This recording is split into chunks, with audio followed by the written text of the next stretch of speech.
Again, this was Sid Sheinberg's mandate for me. He said, find a way to kill the shark a different way that hasn't been done before. Because the shark had to be killed at the end of the movie. And the trouble with a franchise is that unlike the original, which of course burst on the screen with such impact and such dynamics and with such a brilliant film, everything that follows can't help but be a pale reflection of the original impact. No matter how threatening you make the shark, no matter how clever a device for killing him, no matter what you do, it's only a second pale nothing compared to the original. So we toyed with the idea, where can we go with this? So Sid seduced me completely into the deal by making me not only the director, but also the executive producer. And I could call all the shots, hire the writer, hire the crew, do everything. It was my baby. Well, how do you walk away from something like that?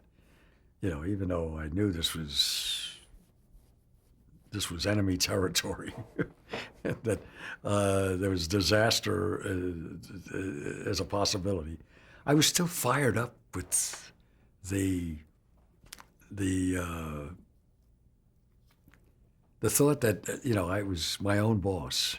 We tried something that evidently came out of a little bit of a desperation to find something fresh to do with the shark. Now, what can that be?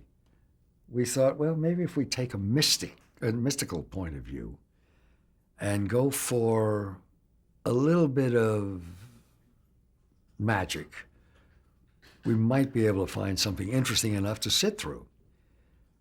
So what could that be? The shark comes in and attacks the son, the younger son, of the Roy Scheider character who was killed in a previous attack. So the mother now is convinced that the shark is out to get revenge. Now, it's a preposterous premise, but at the time we were kind of fired by the possibilities of, okay, it's a stretch, but it might kind of set off some sparks and interesting things. And Sid Sheinberg was thrilled with it, and said, you know, this sounds like a good, fresh way to go about it. Thank you very much. Go on. So we developed it on the basis of everybody being excited about the possibilities that a shark could could wreak vengeance for the killing of his cousins or whatever they were. And it's amazing when you make a choice artistically, despite whatever sophistication, whatever professionalism you've achieved by that time, you can fall into a sort of a romantic love affair with a notion that is so far out that it actually feels right or feels challenging, I guess. So we felt that way. We actually said, hey, this just might work. Now came the big question, how do we kill the shark? So first of all, where do we want to shoot it? Well, you have to start with Martha's Vineyard because that's where it all started, and that's where the kid gets killed. And so she moves out of there. Where? To the Bahamas. Because I was allowed to choose any location I wanted, you know. And also we wrote it that way because why not? Let's shoot in the Bahamas. So that's where we put the scene. What's down there? The older son, who's a biologist, a marine biologist. I think you can already sense where this is going.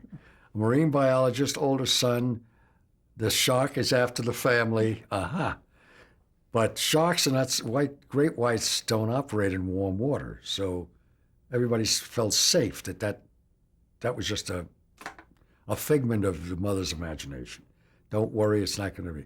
So she moves down there, and with her grief, and meets uh, Michael Caine, who surprisingly thought it was a good script too, and the rest is history. The shark does in fact follow them down there, does in fact try to kill the son, and the mother, and struggle, and the there's a name for the part of the sailboat, the large schooner type with the jib. Anybody a sailor here?